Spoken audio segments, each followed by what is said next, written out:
We'd like to thank you for joining us for this conversation about the forthcoming book, Working the Sea, Historic Images from National Fishermen. And we're so thrilled that we have author Michael Crowley and Penobscot Marine Museum photo archivist Kevin Johnson with us this evening. And the book we are presenting is forthcoming by Islandport Press and a long time overdue. We're very excited.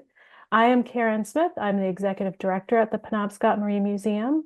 I'd like to just give you a little bit of background. We are very thrilled to be announcing the release of Working the Sea on December 3rd, after many years of anticipation.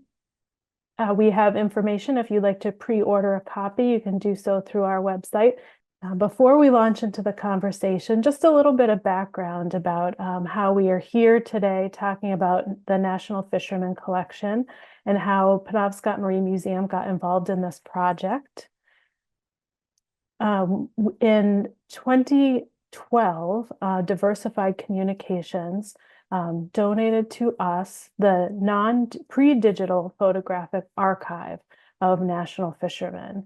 And I'm sure many of you know a bit about the publication. It's the nation's top publication in the commercial fishing industry, and it originally brought together earlier regional trade papers, including Atlantic Fishermen, Pacific Fishermen, and the Maine Coast Fishermen.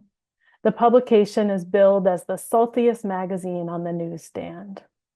When we received the donation, our staff and volunteers worked for several years to process, digitize, and catalog the collection, and we were extremely fortunate to receive grant support from the Institute of Museum and Library Services and the National Maritime Heritage Program administered by the National Park Service. Diversified Communications has continued to be a wonderful partner in the work that we have done with the collection, and so much of it is available for viewing online. Since then, we've been very fortunate to continue to work with the collection and to work with our friend and colleague, Michael Crowley, on this incredible book that captures the stories behind the images that we are so fortunate to be able to preserve at the Penobscot Marine Museum. That was just amazing to see all of the ways that you connected with the photographs and really gave a sense of how much that collection captures and preserves and shares. I mean, to me, the amazing thing is that some of the photographs you really talked about the historical context, and some you just really dove into those really amazing details that tell us so much about the fisheries and what people are experiencing and what they showed up to work wearing and what their activities were. So I'm personally very curious a little bit more about your research process. So once you chose the images, did you use National Fisherman articles to help figure out what was going on in the images, or where else did you gather information? I did use National Fisherman a lot, but I mean, in the museum has a ton of books as well as other magazines other than National Fisherman. And a lot of the books have a history of these fisheries. So I, went and learned about books I had never known about before to find out more about it. Michael was in our reading room quite a bit. Yeah, I'm remembering that now that you're saying it. Yeah, You yeah, kind of moved in for a while, and then we there were was waiting for the book to come there was out. no beer or anything, but it was, yeah. Even came in with COVID one day. Oh, that's right, I did, yes. It was a strange time, wasn't it? It was. But I imagine it was kind of nice to have that outlet of living in this world of all of these photos and these stories during that time. Yeah. And I Wow. would call up some people that I knew who knew about fisheries, and I would get whatever information they had. I just used whatever resources I could think of to do that. You did spend a lot of time in the journal though itself. Yeah. So So you just sort of scratched the surface of the collection, or is there a sequel? Or do you feel like you really captured the breadth of it in the images that you chose? Well, no, there's a gazillion, not a gazillion, but tens of thousands, I think, of Yeah. photos. And so, yeah, you could do volume 2, volume 3. We could do Yeah, if nobody wants the movie rights to it. it. Yeah. No, there's a lot there. It's sort of it's expansive in the sense that it covers from Alaska to Maine to Florida, the various boats. You could focus on certain areas if you wanted certain fisheries, Mhm.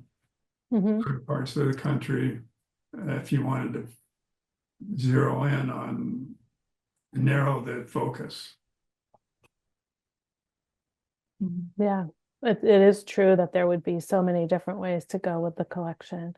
And right now, for those who are interested, we are in the process of transitioning our public online database. So we do invite you to go and look at what we have there. We have, all of that work that we did to digitize it, but you may find a few little hiccups, and we're happy to hear about those so we can get them corrected.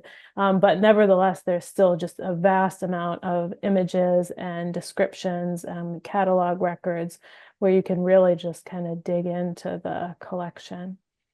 About Um, 25,000.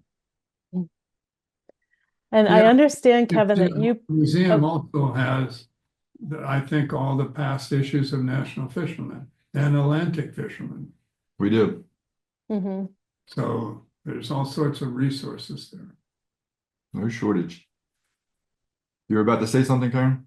Oh, I was going to say, I understand that you have some of your favorite images that you were going to talk a little bit about. Well, it's just an amazing photograph. I believe it was taken in Rockland. We see what is a ship in distress, and then the rescue ship also became in distress and got stuck on the rocks trying to save the fishing ship. And you see a couple very, I don't know what those people were hoping to do by walking out on that jetty, other than to get a closer look. But it's just an amazing photograph. Michael tells the great story about it, and I did a little write-up on it in the Working Waterfront a year or so ago. And I mean, I don't know how anyone could not be not intrigued by this photo of someone Oh, yeah. being There's a couple rescued. like that. The photo itself and just life in the balance. Can you imagine? Mm, that's incredible. And this was an amazing photograph taken by Chris Cornell, who is still in the area, lives up in Appleton. And this ended up on a cover of National Fisherman. He was an editor at National Fisherman, Chris was. Always liked your work, he said. Mm. Even volunteered to edit this book if things fell through.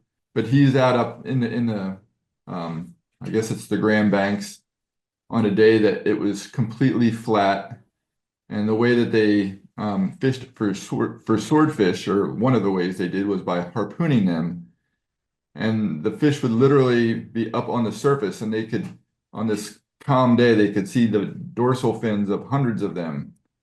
And he was up on a higher perch, obviously looking down on the guy who was the expert harpooner on this particular boat, and captured this amazing shot. And we have the whole contact sheet of all the shots that he took. And then you can see why this one ended up being the select, and why it became a cover and one of the most popular covers of the magazine. And that process is so interesting to hear about too, that we have some of those, so that we can kind of see all the different versions and then what they chose to include. Yeah, the editing process. Yep. Yeah, that's really interesting. And then for us too, like trying to connect the images that we have with the articles that they were in, so that we get them back in context to match them up. Get the full story. Okay, let's see. We have a question Okay, this is the good one. Did you find any photos where you just couldn't figure out what was going on? There were, yes, that some photos took a long time to figure it out. There were some that there was always aura of, am I really sure this is what's happening? And Mhm. and it's just because the fishery I wasn't so familiar with, or it was years ago, and there were very few records, but there were some like that. Yeah, I imagine it was quite a mystery piecing through some of them.